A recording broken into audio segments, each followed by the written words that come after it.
If you're about to go on a road trip or if you just go to superchargers a ton, here's your ultimate Tesla supercharging optimization guide. And I can speak from experience from here because we've got the Cybertruck. We've had the Cybertruck for about 3 months now, and we've 95, 99% been driving and charging only at superchargers, whether it's 250, 325 kilowatts, so on and so forth. But shout out to Austin for putting this guide together. Here's how to pretty much optimize your road trips, whether it's commute or whichever, at supercharge. The number one tip, which I 100% agree, is avoid busy version 2 superchargers. Those are the ones how you can tell it's they're basically 150 kilowatts or maybe even some older 250 kilowatt ones. You can actually try and look up like the date when it actually went live, and you pretty much want to stay away from those because those can get really limited, whether it's like heat or if someone parks simply right next to you and it has to share the grid or whichever the case may be. And so you pretty much want to avoid those. And I primarily try and only go to 325 kilowatt superchargers because there's no delimiting. It's pretty much good to go, and you're pretty much going to get the full charge rate.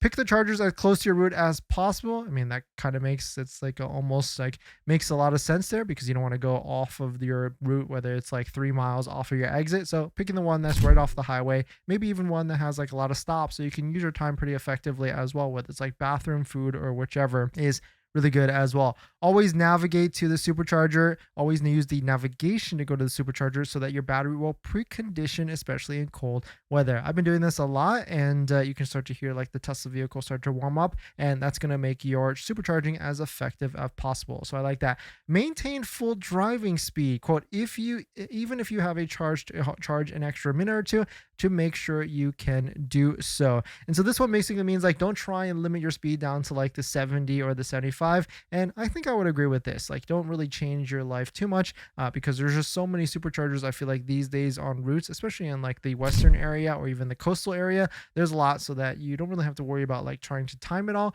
There's going to be a lot of Tesla superchargers along your way. Arrive at a low state of charge as possible. I mean, I feel like it's a given as well. You want to try and arrive with like under 20% because that means that the charge rate can get up pretty high again, like to 325, and you can use your time more effectively.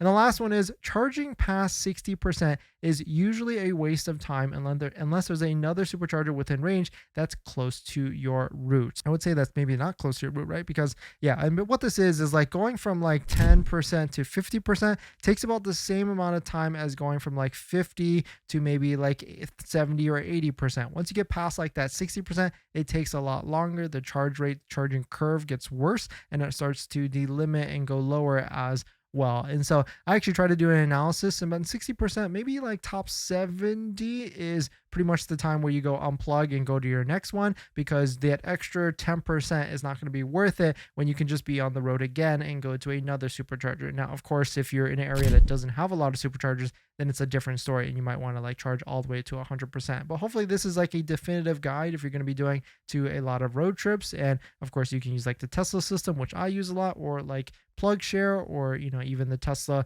website that goes through like all the different superchargers as well. But let us know what your thoughts on it. Let us know what you're thinking. The one thing you need for road trips is going to be a set of all-weather floor mats, because your Tesla is going to get dirty both on the outside and the inside, and your Tesla doesn't come with all-weather floor mats. So you might as well check out a set from 3W all-weather floor mats, our favorite set, especially when you use promo code Dennis35. You get 35% off, which is a fantastic deal. So definitely check it out. Link down below in the description if you're looking for a set that has lifetime warranty, great fitment. We got them all of our Teslas, and you can save a bunch of money as well by using Dennis35 down below in the description. But let us know what your thoughts on it. Let us know what you're thinking.